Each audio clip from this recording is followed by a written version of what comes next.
Bonjour les amis, c'est Christelle, j'espère que vous allez bien. Alors comme promis, je vous fais cette vidéo afin de vous parler de l'impact qu'aurait la Guadeloupe autonome sur le développement économique de la Guadeloupe et cette fois-ci sur le secteur primaire. Donc le secteur primaire, c'est le secteur qui est le premier normalement d'une économie dans n'importe quel pays du monde. Le secteur primaire permet de créer de la matière première, tandis que le secteur secondaire permet de transformer cette matière première en produits finis, et le secteur du tertiaire, quant à lui, travaille à la vente et donc à la distribution de ces produits. Le secteur primaire regroupe les entreprises qui travaillent dans l'agriculture, l'élevage, la pêche, la filière bois et l'artisanat. Tout d'abord, je vais commencer donc par l'agriculture. L'agriculture doit se développer et pour ce faire, pour ma part, je pense qu'il faut absolument revoir les façons de produire et produire plus, donc avec une certaine diversité qui manque également aujourd'hui sur notre territoire. Je pense qu'une certaine partie de la production, et principalement le maraîchage, peut se faire dans des serres avec de la culture hors sol et donc sur plusieurs étages afin d'améliorer et d'augmenter le rendement et donc de produire plus. En produisant plus, les prix peuvent être tirés vers le bas et donc la production sera davantage à la portée de tous les portefeuilles guadeloupéens. Étant donné que les terres sont chlordéconées et donc bien évidemment, on ne peut pas faire un peu tout ce que l'on souhaiterait, en tout cas comme il le faudrait, eh bien je pense que les pollueurs doivent être les payeurs et donc de ce fait, la collectivité autonome va bien évidemment accompagner et soutenir les agriculteurs pour pouvoir leur permettre soit de s'installer ou soit de développer leurs installations, mais que ceux qui sont responsables de la pollution du chlordécone doivent également mettre la main à la poche, doivent signer un chèque afin de pouvoir accompagner financièrement ces professionnels pour qu'ils puissent faire leur travail. En ce qui concerne l'élevage maintenant, l'élevage, je pense également pareil qu'il faut développer l'élevage. Aujourd'hui, sur notre territoire, on élève principalement des bovins, des porcs, des cabris et de la volaille et d'autres animaux également. Je pense qu'il faut augmenter là aussi ces différents cheptels, faire en sorte d'accompagner ces professionnels pour leur donner les ressources nécessaires, des emplacements suffisants et les accompagner à l'achat de nouveaux animaux pour pouvoir faire grossir leur cheptel.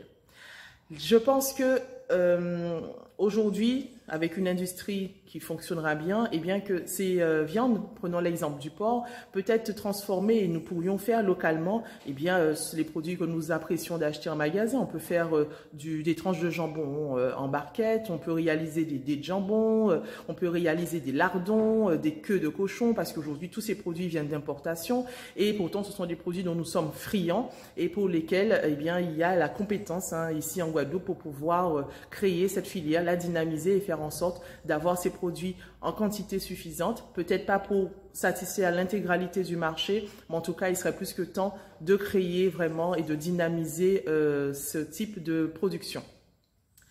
En ce qui concerne la pêche maintenant, je pense que la pêche doit évoluer, que les marins pêcheurs nous proposent des poissons qui sont très chers, ils le disent eux-mêmes, le prix est beaucoup dû au fait qu'ils doivent aller de plus en plus loin pour pêcher les poissons, donc je pense qu'ils doivent être formés pour pouvoir aller vers de l'élevage de poissons. Étant donné que en élevant les poissons, tous les poissons que nous apprécions beaucoup, le perroquet, le coffre, le grand gueule, la dorade et j'en passe, nous pourrions les élever sur terre, sur des zones de la Guadeloupe où la mer n'est pas chlordéconée, étant donné que tout le sud Basse-Terre est contaminé, il y a d'autres littorales en Guadeloupe, donc il faudrait exploiter ces différents espaces, faire de l'élevage sur terre et ensuite avoir un espace en mer qui soit balisé, sécurisé pour éviter de transformer ce lieu en grand garde-manger pour les gros poissons qui sillonnent les eaux aux alentours. Et ainsi, ça leur permettrait de récupérer ces poissons une fois qu'ils seront adultes et à bonne taille pour pouvoir soit les vendre en frais, écaillés et vidés, soit les vendre en produits surgelés pour que nous puissions les trouver dans nos magasins habituels. Le fait de faire de l'élevage sur place et de produire en grande quantité nous permettra de tirer encore une fois les prix vers le bas et donc de rendre ces poissons accessibles à l'intégralité de la population guadeloupéenne. En ce qui concerne la filière bois, La filière bois est une filière qui demande à être développée. Les professionnels souhaitent être accompagnés, aussi bien évidemment financièrement que dans les relations avec l'ONF pour pouvoir se mettre d'accord sur un secteur et sur un certain niveau de bois à utiliser. La chance que nous avons, c'est que notre bois, il est adapté à notre territoire, adapté à nos conditions climatiques, adapté à notre niveau d'humidité. Et donc, du coup, il est naturel de récupérer ce bois pour pouvoir faire soit du mobilier, soit bâtir nos maisons. Dans une quantité qui soit suffisante, là aussi, pour que les prix soient abordables, mais pour créer et vraiment dynamiser cette filière parce qu'il y aurait de nombreuses opportunités d'emploi si on s'occupe vraiment de cette filière, tout simplement. Nous devons créer une forêt qui soit éco-responsable, où chaque arbre abattu est remplacé par un autre. Selon les informations que j'ai, sauf si je me trompe, je vous laisserai me corriger, nous avons la capacité, sans même toucher à l'intégralité de la forêt, de pouvoir avoir du bois nécessaire pour assurer 60 ans. Donc si on replante tout de suite derrière, eh bien les futurs bois qui auront été plantés par exemple cette année, eh bien dans 60 ans, ils seront suffisamment grands, suffisamment forts et suffisamment nombreux pour faire en sorte que la filière se perdure dans le temps et donc qu'elle soit pérenne. En ce qui concerne l'artisanat, je ne vais pas me lancer à parler de tous les métiers de l'artisanat parce qu'ils sont nombreux, entre les boulangers, les pâtisseries, les maçons, les personnes travaillant dans le BTP, les fleuristes, les couturiers et j'en passe. C'est un grenier immense de différentes professions. Il y a une chose qui revient en tout cas sur toutes ces professions, c'est le travail au noir parce que les personnes souffrent de ça, étant donné qu'elles prennent le temps de s'inscrire, elles sont assujetties à payer des taxes, des impôts et qu'en face, eh bien, pour gagner un peu d'argent, on est tous malheureusement dans ce cas-là, on passe par des personnes non déclarées et donc du coup on pénalise ces entreprises. Quand on les pénalise, elles ne sont pas dans la démarche de prendre nos jeunes lorsqu'ils ont besoin de se former pour pouvoir prendre la suite et parce que tout simplement c'est la difficulté de pouvoir payer lorsque les recettes ne sont pas suffisantes étant donné que nous consommateurs guadeloupéens, nous allons vers des marchés et vers des circuits informels. Donc du coup, je sais que la multitude de leurs difficultés, la multitude de leurs attentes ne peut pas être expliquée, décrite ou porter des solutions dans cette simple vidéo.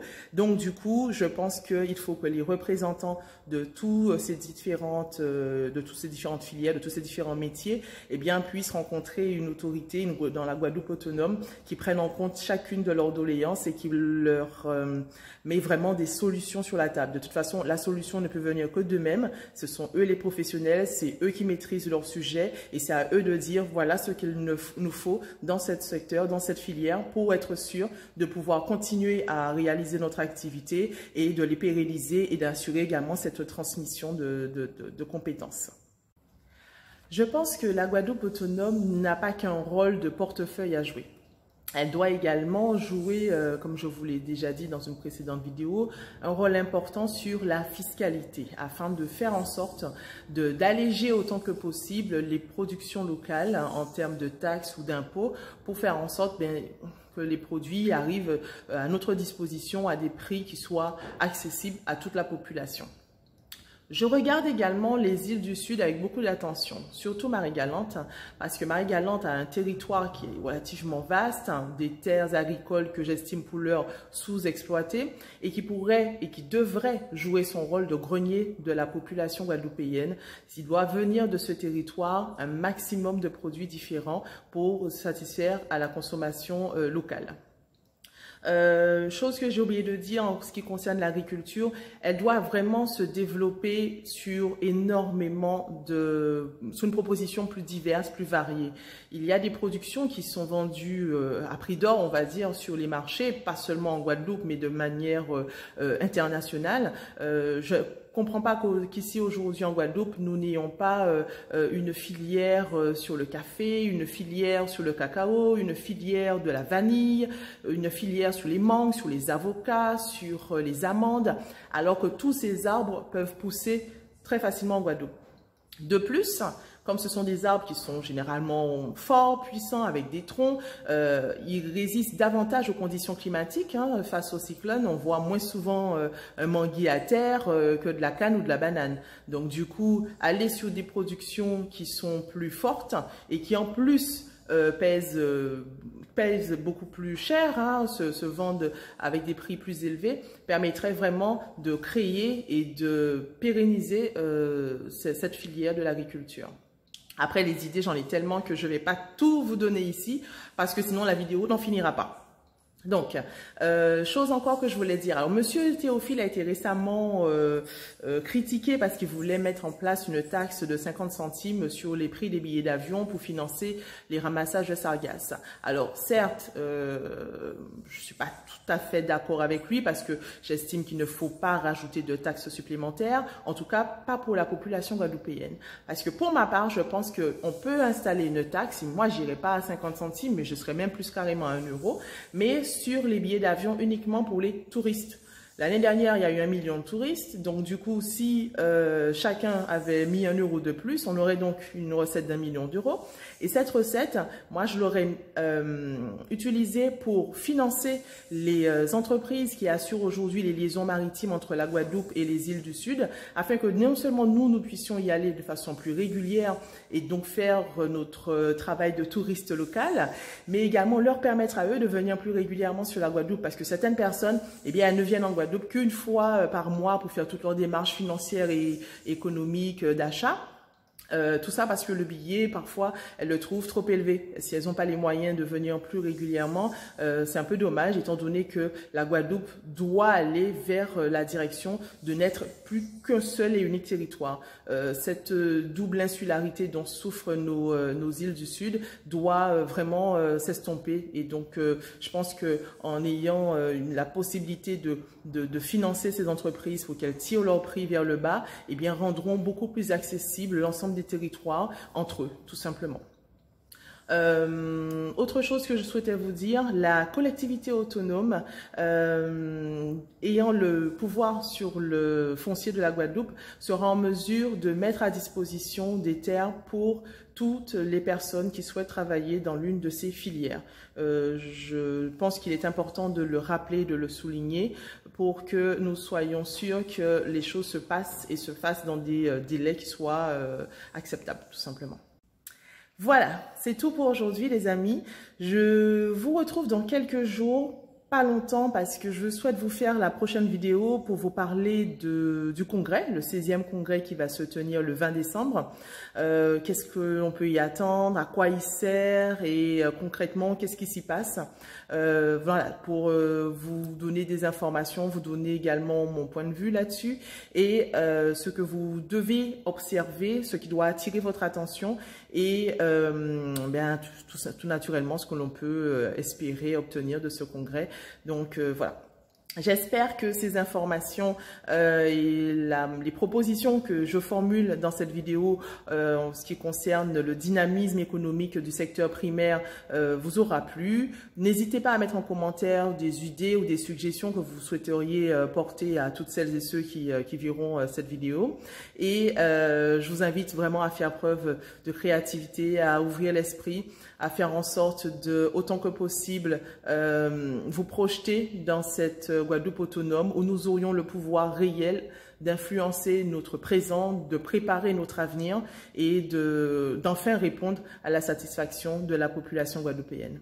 Je vous invite à liker, à commenter, à partager massivement cette vidéo pour que toute la population guadeloupéenne sache ce que la Guadeloupe autonome serait en mesure d'apporter à notre satisfaction. Et je vous dis à bientôt pour d'autres vidéos. Je vous embrasse.